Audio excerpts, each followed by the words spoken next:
மனிதராக ஆக்கியவர் சுவாமி ராமானுஜர். இந்த சம்பந்தா சம்பந்தி இந்த விஷயத்தை சுவாமி ராமானுஜர் மிரட்டல்படியாக படைக்கிறார். அது எங்க பிடிக்கிறார், எப்படி பிடிக்கிறார் அப்படி நாம் பார்த்தோமையானால், ஒரு ததிபாண்டவனுக்கு மோட்சம் கொடுத்தானே பகவான் கண்ணன் துவாரபா இருந்தத, அது மட்டுமா கொடுத்தான்? அது கூட ஒருத்தர் கொடுத்தார் மோட்சம். யாருக்கு தெரியுமா? பானை தயிர்த்தாழி. மோட்சம் போன முதல்ல தயிர்த்தாழி போய் நம்ம எல்லாம் பார்க்கணும். ஏன் அது கொடுத்தார்? ததிபானுடைய சம்பந்தம் பகவான் கண்ணனை மறைப்பதற்கு உதவியாக இருந்தது. உடனே கண்ணனை அங்கிருந்து போகத்துக்கு பாக்குறாரு. இல்ல இல்ல, எனக்கு நீ மோட்சம் கொடுத்தாதான் நான் விடுவேன்றார். சரி கொடுத்தேன்றாரு பகவான் கண்ணன். எனக்கு கொடுத்தா பார்த்தா தடி இந்த பானை போடுறான்ற. அது அசித்து. அசித்துனா என்ன? இது போல ஒரு பொருள் அசடம், ஜடமாக இருக்கும், அசடம் அல்ல. இது ஏன் இது கேள்வி கேட்ட, ஏன் எது கேள்வி கேட்காது. அப்ப அந்த தயிர் பானைக்கு கொடுத்தவன்றான்ற ராமானுஜர் இதைத்தான் பார்த்தார். இப்ப அந்த பானை மோட்சம் கேட்டுச்சா? அந்த பானை பகவானை வணங்கிச்சா? அந்த பானை ஏதாவது செஞ்சுதா? இல்லையே. எப்படி விபீஷன் ஆழ்வான், ஏ ராமா சரணாகதம். அவர் கூட 4 பேர் வந்தாங்க. அவங்க யாரு? விபீஷனுடைய நண்பர்கள், கூடவே இருப்பவர்கள். அவங்க 4 பேர் மோட்சத்தை கேட்கல, 4 பேர் சரணாகதி பண்ணல. ஆனா விபீஷன் ஆழ்வானுக்கு கிடைத்த மரியாதை அவங்க 4 கிடைத்தது. சம்பந்தம் இதுதான். அப்ப இங்க ததிபாண்டவன், அந்த பானை சம்பந்தம். இதத்தான் ராமானுஜர் பிடியாக பிடித்தார். அப்ப சம்பந்திகளுக்கு மோட்சம் சொல்லிட்டேன். இந்த சம்பந்தத்தை 74 ஆச்சாரியர்களை நியமித்து இந்த பூலோக மக்களுக்காக சம்பந்தத்தை ஏற்பாடு பண்ணுகிறேன்.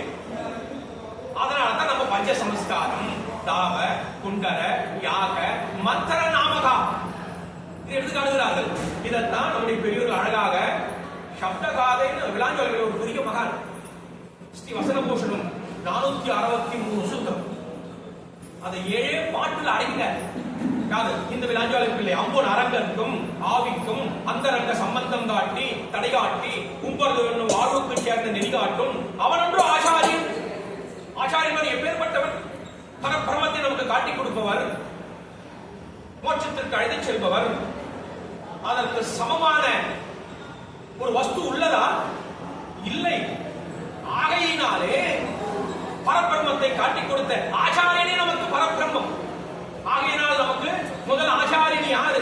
நமக்கு இங்கு பார்த்தோமையானால் பெரிய பெருமாள் தொடங்கி அதே நம்பெருமாளே இங்கு பூர்த்தி அடைகிறார். அதனால்தான் நம்முடைய ஓரான் வழியில் அஸ்மத் குருப்பியோ நமக, அஸ்மத் பரமகுருப்பியோ நமக, அஸ்மத் சரகுருப்பியோ நமக என்று எடுத்துக்காட்டு பெரியவர்கள். அப்ப இந்த இடத்துல அழகாக நமக்கு எடுத்து காட்டக்கூடிய விசேஷமான அர்த்தங்களை நமக்காக முதல்ல ஏடுபடுத்தி கொடுத்தவர். இதையெல்லாம் யாருன்னு பார்த்தா சுவாமி நம்மாழ்வார். இந்த நம்மாழ்வார் நமக்காக ஏன் மறுபிறை இல்லாத மார்க்கத்தை பாரு, இல்லைன்னா நாயாக பிறப்பாய், பேயாக போவாய், ஈயாக பிறப்பாய், எறும்பா கருட புராணம் சொல்லுது. எவன் ஒருவன் சாப்பிடக்கூடிய சாப்பாட்டில் விஷம் கலக்கிறானோ அவன் அடுத்த பிறகு பாம்பு. நண்பனுக்கு எவன் துரோகம் பண்றான் அவன் தான் அடுத்த பிறகு நாய். நாய்க்கு பிஸ்கட் கொடுத்து பாருங்க, விசுவாசமா. நீ நண்பனுக்கு விசுவாசமா இருக்கணும். அந்த பாவம். ஒரு கணவன் மனைவி வாழக்கூடிய இன்பமான வாழ்க்கை யாருக்கு எடுக்கிறான்? அவன் தான் அடுத்த பிரிவில் என்ன பிறக்கிறான்? அலி. அலின்னு புரியுதா?